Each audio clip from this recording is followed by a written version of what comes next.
Ahead. All right, your question, where did God come from, assumes that you're thinking of the wrong, obviously it displays that you're thinking of the wrong God, because the God of the Bible is not affected by time, space, or matter. If he's affected by time, space, or matter, he's not God. Time, space, and matter is what we call a continuum. All of them have to come into existence at the same instant, because if there were matter but no space, where would you put it? If there were matter and space but no time, when would you put it? You cannot have time, space, or matter independently. They have to come into existence simultaneously. The Bible answers that in 10 words. In the beginning, there's time. God created the heaven, there's space, and the earth, there's matter.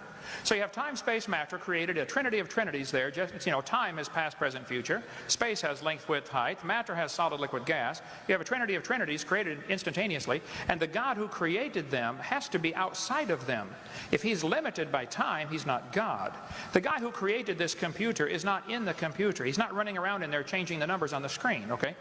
The God who created this universe is outside of the universe. He's above it, beyond it, in it, through it. He's unaffected by it.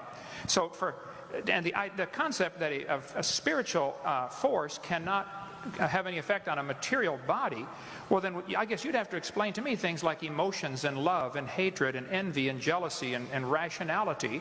I mean, if your brain is just a random collection of chemicals that formed by chance over billions of years, how on earth can you trust your own reasoning processes and the thoughts that you think?